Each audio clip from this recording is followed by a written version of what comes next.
മറ്റുള്ളവർ ഉറങ്ങുമ്പോൾ ഉറങ്ങാതിരിക്കുന്നവനാണ് ശ്രദ്ധിക്കപ്പെടുന്നത്. ഉറങ്ങാതിരിക്കുന്ന കുറെ ആൾക്കാരുണ്ട്. അല്ലെങ്കിൽ ഞാൻ 8 മണിക്കൂറേ ജോലി ചെയ്യും, 8 മണിക്കൂർ, അങ്ങനെയാണ് പറഞ്ഞു വെച്ചിരിക്കുന്നത്. 8 മണിക്കൂർ ഉറക്കം, 8 മണിക്കൂർ വിശ്രമം, 8 മണിക്കൂർ ജോലി. അങ്ങനെ നിങ്ങൾ ചെയ്യുന്നതുകൊണ്ടാൽ നിങ്ങൾ എവിടെയെത്തില്ല. നിങ്ങൾ വിശ്രമം വേണ്ടാന്ന് വെക്കണം, ഇല്ല ഉറക്ക് കുറക്കണം, നിങ്ങളെ ജോലി സമയം കൂട്ടണം, നിങ്ങളെ ചിന്തകൾ കൂട്ടണം. അങ്ങനെയൊക്കെ കൂടിയെങ്കിൽ നിങ്ങൾ മറ്റുള്ളവരിൽ നിന്ന് വ്യത്യസ്തനാവാനോ ഇതുപോലെ ഏതെങ്കിലും ഹോട്ട് സീറ്റിൽ ഒന്ന് ഇരിക്കാനോ സാധിക്കൂ. നിങ്ങൾ 8 മണിക്കൂർ ഞാൻ ജോലി ചെയ്യും എന്ന് പറഞ്ഞാൽ ചിലപ്പോൾ ഹോട്ട് സീറ്റിൽ എത്തില്ല. 8 മണിക്കൂർ എനിക്ക് വിശ്രമിക്കണം എന്ന് പറഞ്ഞാലും എത്തില്ല. അപ്പൊ അതൊക്കെ മാറ്റി വെച്ചുകൊണ്ട് ആ സമയം കൂടെ നിങ്ങൾ പ്രവർത്തിക്കാൻ തയ്യാറായി തീർച്ചയായും നിങ്ങൾക്ക് എത്താൻ പറ്റും. യെസ്, അത് തന്നെയായിരിക്കും മിക്കയ്ക്ക് നമ്മുടെ ഇന്നിപ്പോ ഒരു യൂത്തിന്റെ അടുത്താണെങ്കിലും ഇന്ന് വരുന്ന തലമുറയുടെ അടുത്തും പറയാനുള്ള ഒരു ഉപദേശം എന്ന് പറയുന്നതും ഇത് തന്നെയായിരിക്കും അല്ലേ? ഓക്കെ, ഇത്രയും ബിസി ആയിട്ട് ബിസിനസ്സിലും ഇഷ്ടങ്ങളും എല്ലാം ഇങ്ങനെ കൊണ്ടുപോകുന്ന ഇക്ക പറയുന്നുണ്ട്, ഇക്കയ്ക്ക് 2 മണിക്കേ വീട്ടിൽ ചെല്ലുള്ളൂ മിനിമം. അപ്പൊ ഒരു 3 മണിക്ക് ഉറങ്ങി ദിവസം 5 മണിക്കൂർ കൂടുതൽ ഉറങ്ങാനും പറ്റില്ല. 8 മണിയാകുമ്പോൾ 8 മണിക്ക് ശേഷം വീട്ടിലിരുന്നാലും സഫോക്കേഷനാണ്. എങ്ങനെയും ചാടി ഇറങ്ങി പുറത്തേക്ക് ഓടുന്നു പറയണു. അപ്പൊ ഇത്രയും 365 ദിവസവും 7 ദിവസവും എല്ലാ ആഴ്ചയിലും വർക്ക് ചെയ്തുകൊണ്ടിരിക്കുന്ന ഒരു വ്യക്തിയല്ലേ. അപ്പൊ ഇടയ്ക്ക് ഇതിൽ നിന്നും ഒന്ന് മാറി എനിക്കൊരു ഒന്ന് ഫ്രഷ് ആവണമെന്നോ ഒന്ന് ചേഞ്ച് ചെയ്യണമെന്നോ അങ്ങനെ തോന്നാറില്ലേ? ഒരു യാത്രയായിക്കോട്ടെ, അങ്ങനെയൊന്നും തോന്നാറില്ല. അതിന്റെ പിന്നിലൊരു കഥയുണ്ട്. അതായത് ഞാൻ എൻ്റെ ജീവിതത്തെ ബിസിനസ്സിലേക്ക് ഇറക്കിയതാണ്. ഞാൻ മുമ്പ് പറഞ്ഞല്ലോ, സംസാരിക്കാത്ത ഒരു സ്ത്രീ ആയിരുന്നു എൻ്റെ വൈഫ് എന്നുള്ളത്. അപ്പം ഞാൻ അങ്ങനെ കല്യാണം കഴിച്ചു. അപ്പം നമ്മളെന്താ ഇത് പറയാന്നറിയില്ല. അപ്പോൾ ഞാൻ ആദ്യമായിട്ട് മലമ്പുഴയാണ്. വൈഫ് കല്യാണം കഴിച്ചെങ്കിൽ വീട്ടുകാരുടെ തന്നെയാണല്ലോ ജീവിക്കുന്നത്. ഇപ്പൊ അവർക്ക് ഞാൻ പറഞ്ഞ അവർക്ക് മനസ്സിലാവുന്നില്ലെങ്കിൽ കുഴപ്പമില്ല, വലിയ കൂട്ടുകുടുംബമാണ്, കൂട്ടുകുടുംബത്തിന്റെ അകത്താണ് ആ വൈഫ്. അപ്പൊ ഞങ്ങൾക്ക് നിർബന്ധിച്ച് പറഞ്ഞു, നിങ്ങളൊരു ടൂർ കൊണ്ട് കല്യാണം കഴിഞ്ഞ ഹണിമൂൺ ട്രിപ്പ് പോകണ്ടേ. അപ്പൊ എനിക്കതിനെ കുറിച്ചൊന്നും അറിയില്ല, പോയില്ല. ട്രിപ്പ് പോകുന്നോട്ട് പാലക്കാട് മലമ്പുഴയാണ് ആദ്യമായിട്ട് പോകുന്നത്. അപ്പൊ അവിടെ ഡ്രൈവറേക്ക് വിട്ടു, വണ്ടി മറ്റേ വൈഫിന്റെ ഭാഗത്ത് നിന്ന് കാറുണ്ട്, വണ്ടിയൊക്കെ വിട്ടു ഒന്ന് മലമ്പുഴയിലേക്ക് പോയി. മലമ്പുഴയിലേക്ക് പോയിട്ട് ഇറങ്ങി. എനിക്ക് അവളോട് പറയാനൊന്നും അറിയില്ല, എന്താ പറയേണ്ടതെന്ന്. അവൾക്ക് എന്നോടും പറയാൻ അറിയില്ല. അപ്പോൾ ചുറ്റും നിൽക്കുന്ന ഒരുപാട് കാമുകിമാർ, ഭാര്യ ഭർത്താക്കന്മാർ മലമ്പുഴയിൽ കറങ്ങാൻ പറഞ്ഞ് അവൾ ചിരിച്ച് കളിച്ച് നടക്കുന്നുണ്ട്, സംസാരിക്കുന്നുണ്ട്. എനിക്ക് കരച്ചിൽ വന്നു.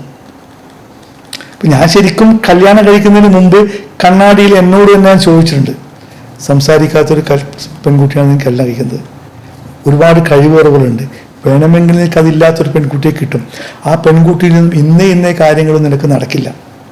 അപ്പം നീ അന്നേരം അബദ്ധമായും തോന്നരുത്, തീരുമാനം ചെയ്യണം. അങ്ങനെ ഞാൻ ആലോചിച്ച് കണ്ണാടിക്ക് മുമ്പ് ഞാൻ എന്നോട് തന്നെ പറഞ്ഞു, ഇല്ല, എന്തൊക്കെ ബുദ്ധിമുട്ട് വന്നാലും മരണം വരെ ഈ സ്ത്രീ എൻ്റെ കൂടി ആയിരിക്കും എന്ന് ഞാൻ മനസ്സിൽ തീരുമാനിച്ച കല്യാണം കഴിച്ചത്. പക്ഷെ ഇങ്ങനെ അവിടെ പോയപ്പോൾ ഞാൻ വല്ലാതെ ഇതായി. തിരിച്ച് റൂമിലൊന്ന് ബാത്റൂമിൽ കഴിഞ്ഞാൽ കുറേ നേരം കരഞ്ഞു. കാരണം എനിക്കതൊന്നും പറയാൻ പാടില്ല. അതുവരെ ഒരു കല്യാണം കഴിച്ചൊരു 10 സമയം ഞാൻ പാട് പോയത്. അതുവരെ വീട്ടുകാരുടെ ഇടയിലാണ് എനിക്ക് അവരോട് സംസാരിക്കേണ്ട കാര്യമില്ല, ഇന്ന് സംസാരിക്കാറില്ല. ഈ ഒറ്റയ്ക്ക് വന്നപ്പോഴാണ് ഒരു കാര്യം അങ്ങനെ ഇങ്ങനെ പറയാൻ പറ്റുന്നില്ല. അന്ന് തീരെ സംസാരിക്കില്ല, ഒരു വാക്കുപോലും പറയില്ല, ചെവിയും കേൾക്കില്ല. അപ്പൊ എങ്ങനെ പറയും? ബാത്റൂമിൽ കയറി കുറേ നേരം കഴിഞ്ഞു. പിന്നെ കരച്ചിലൊക്കെ മാറ്റി പോയി. ഞാൻ തന്നെ ചോദിച്ചു, നീ ഒരു തീരുമാനം എടുത്തില്ലേ? നീ അന്ന് കല്യാണം കഴിക്കുന്നതിന് മുമ്പ് നീ ഒരു തീരുമാനത്തിൽ പിന്നെ നീ വിഷമിക്കേണ്ട കാര്യം എന്താ? അപ്പൊ അന്ന് ഞാനൊരു തീരുമാനം എടുത്തതാണ്, ചിലപ്പോൾ ആ ഒരു ലൈഫ് ഉണ്ടല്ലോ, എനിക്ക് ഒരുപാട് ആസ്വദിക്കാൻ പറ്റില്ല, ഒരുപാട് എൻജോയ് ചെയ്യാൻ പറ്റില്ല, അതങ്ങ് വിടണം, ഫുൾ ടൈം കച്ചവടത്തിലേക്ക് പോകണം. നിനക്ക് എന്താണോ നേടിയെടുക്കാൻ പറ്റുക അതിനെ ഇൻവോൾവ് ചെയ്യുക. നേടാൻ സാധിക്കാത്തതിനെ ആഗ്രഹിക്കരുത്, നേടാൻ പറ്റുന്നതിൽ ഇൻവോൾവ് ചെയ്യുക. അങ്ങനെ ആ സമയം മൂലമാണ് ഞാൻ മുഴുവൻ സമയ കച്ചവടക്കാരനായി മാറി. രാവിലെ വീട്ടിൽ നിന്ന് ഇറങ്ങിപ്പോവും, അതിനെനിക്ക് ഹാപ്പിനെസ് കിട്ടുന്നുണ്ട്, അതിന് വളർച്ചയുണ്ട്.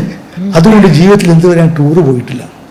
ഇപ്പം മകൾ കല്യാണം കഴിച്ചപ്പോൾ എൻ്റെ മകൾക്ക് ഇതൊക്കെ അറിയാം, എൻ്റെ വിഷമം അറിയാം, അവളുടെ ഉമ്മാക്കുള്ള പരിമിതി അറിയാം, ഞാൻ ടൂറ് പോകാത്തത് എന്താണെന്നറിയാം. പക്ഷേ അവൾ കല്യാണം കഴിച്ചപ്പോൾ അവളും മരുമോനും പോകുമ്പോൾ വൈഫിനെ കൊണ്ടുപോകും, ചിലപ്പോൾ എന്നെ നിർബന്ധിച്ച് കൊണ്ടുപോകും. ഞാൻ പോകാറില്ലെന്ന് അവർക്കറിയാം, അവർ പോകാറുണ്ട്, എപ്പോഴും അവർ നിർബന്ധിച്ച് കൊണ്ടുപോകാറുണ്ട്. ഇപ്പം അവരെ കൂടി എങ്ങോട്ട് 1-2 തവണ ഞാൻ പോയിട്ടുണ്ട്, അല്ലാതെ ഞാനെങ്ങും പോയിട്ടില്ല. എൻ്റെ ഇൻവോൾവ് കംപ്ലീറ്റ് ബിസിനസ്സിലേക്ക്. അപ്പോൾ നമുക്ക് ആഗ്രഹം നടക്കുന്നത് നമ്മൾ ആഗ്രഹിക്കാവൂ, നടക്കാത്ത അതൊരു ഉപദേശം കൂടിയാണ്. നടക്കില്ല എന്ന് തോന്നുന്നത് നമ്മൾ ഒരുപാട് ആഗ്രഹിക്കാൻ പാടില്ല. അപ്പം മാനസിക ടെൻഷനും വിഷമവും ഉണ്ടാവും.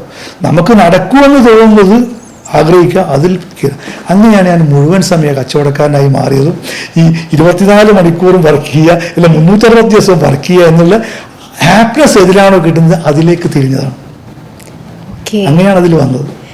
ഓക്കെ, ഇതിനകത്ത് അപ്പൊ അത് വിട്ട് അതിനകത്താണ് ഹാപ്പിനെസ്സോ അവിടെ ഹാപ്പിനെസ് കിട്ടുന്നത് കൊണ്ട് കിട്ടുന്നില്ല എന്നല്ല, മനസ്സിലായി, ഞാൻ ആഗ്രഹിക്കുന്നത് പോലെ ആവില്ല. പിന്നെ ഇപ്പൊ അതൊക്കെ മാറി കേട്ടോ. ഇപ്പോ ഞങ്ങള് പറയുന്ന അപ്പൊ 25 വയസ്സും 30 വയസ്സും ഒന്നുമല്ലല്ലോ. ഞാനൊരു വല്യച്ഛനാണ്, അവരുടെ വല്യമ്മ. ആ രീതിയിൽ നമ്മൾ വളരെ ഹാപ്പിയാണ്. എന്റെ ആഗ്രഹം എന്ന് പറഞ്ഞാൽ എന്റെ മകളുടെ കുട്ടികളുടെ വളർച്ച കണ്ട് ആസ്വദിക്കലാണ് എന്റെ ആഗ്രഹം. അതിന് ഞാൻ ഇപ്പം കുടുംബജീവിയാണ്, പണ്ട് കുടുംബജീവിയല്ല. അവരാണ് എന്റെ തെറ്റെന്ന് പറയുന്നത്. അവരെ വളർച്ച ഞാൻ കണ്ട് ആസ്വദിക്കുന്നുണ്ട്. പക്ഷെ മറ്റേ എന്റെ വൈഫിനെ സംബന്ധിച്ചിടത്തോളം അവരെ നന്നായിട്ട് നോക്കുന്നുണ്ട്. അപ്പൊ അതിന് പറ്റിയ ഒരു ഏരിയ. ഇപ്പൊ എന്റെ ചെറുപ്പത്തിലുള്ള ആവശ്യങ്ങൾ നടന്നിട്ടില്ല എങ്കിലും ഇപ്പൊ എന്റെ മകളുടെ കുട്ടികൾക്കും എന്റെ മകൾക്ക് വേണ്ട എല്ലാ കാര്യങ്ങളും 100% പെർഫെക്റ്റ് ആയിട്ട് അവർ ചെയ്യുന്നുണ്ട്. ആ കാര്യത്തിൽ ഇപ്പൊ ഹാപ്പിയാണ്. Beautiful, beautiful. ഇക്ക ലൈഫിനെ എന്താ പറയാ, ദൈവം തന്നിരിക്കുന്ന ആ ഒരു ജീവിതത്തെ നമ്മൾ ആഗ്രഹിക്കുന്ന പോലെ എല്ലാം നമുക്ക് കിട്ടണം എന്നില്ല. പലപ്പോഴും പലരും ആ കിട്ടാത്തതിനെ കുറിച്ച് ഓതി ഇങ്ങനെ കരഞ്ഞ് അതിലൂടെ ഇങ്ങനെ എനിക്കില്ലല്ലോ എന്ന് വിചാരിക്കുന്ന ആൾക്കാരാണ് നമ്മുടെ കൂടെ ഒരുപാട് പേരല്ലേ. പക്ഷെ ഇക്കയുടെ ഇപ്പൊ പറഞ്ഞിരിക്കുന്ന ആ ഒരു മെസ്സേജ് എന്ത് ബ്യൂട്ടിഫുൾ ആയിട്ടുള്ള മെസ്സേജാണ്. ഓക്കെ, നമുക്കില്ല, ഒന്നും ചെയ്താലും കാര്യമില്ല, നമുക്ക് കിട്ടില്ല. So change your mind. നമുക്ക് കിട്ടുന്ന സ്ഥലങ്ങൾ വേറെ ഉണ്ടല്ലോ, അതിലൂടെ പോവാ. ലൈഫിനെ ഹാപ്പിനെസ് ഒന്നിൽ മാത്രമല്ല ഹാപ്പിനെസ് കിട്ടുന്നത്, പല വഴികളുണ്ടല്ലോ. ഒന്ന് കിട്ടില്ലെങ്കിൽ അതിനെ കുറിച്ച് വിഷമിക്കരുത്. അത് നമ്മള് ജീവിതത്തിൽ ചെയ്തു വെച്ചൊരു കാര്യമാണ്, അതങ്ങനെ തുടർന്നു പോകും. ഇപ്പോഴും കുഴപ്പമൊന്നുമില്ല. ഞാൻ പലപ്പോഴും കാര്യം ചായക്ക് മധുരമില്ലാത്തതിന് ഡൈവോഴ്സ് എടുക്കുന്ന കാലഘട്ടമാണ്. അതെ. അപ്പൊ ആ കാലഘട്ടത്തിൽ എനിക്ക് ചിലപ്പോൾ അഭിമാനം തോന്നാറുണ്ട്. തീർച്ചയായിട്ടും എനിക്ക് ജീവിക്കാം, സന്തോഷകരമായിട്ട് ജീവിക്കാൻ പറ്റി. അതെ, കാരണം തുടക്കത്തിലേക്ക് കമ്മ്യൂണിക്കേഷൻ എന്ത് ബുദ്ധിമുട്ടായിരുന്നു. ചെവി കേൾക്കും കൂടി ഇല്ലല്ലോ. അപ്പൊ നമ്മൾ പറയുന്നത് പറ്റില്ല, സൈൻ ലാംഗ്വേജിലൂടെ മാത്രം വേണം കമ്മ്യൂണിക്കേഷൻ. ഇക്കയ്ക്ക് അതൊന്നും ശീലമില്ലാത്ത കാര്യവും കൂടെ. അപ്പോൾ ആദ്യത്തെ ആ ഒരു ജേർണി എന്ന് പറയുന്നത് എന്ത് ബുദ്ധിമുട്ടുള്ളൊരു കാര്യമായിരുന്നു. ഇന്നത്തെ ഇപ്പൊക്കെ പറഞ്ഞ പോലെ ഇതൊക്കെ നിസ്സാരമായിട്ട് ഇന്നിപ്പം ഡിവോഴ്സ് ചെയ്ത് പോകേണ്ട കേസുകളാണ്.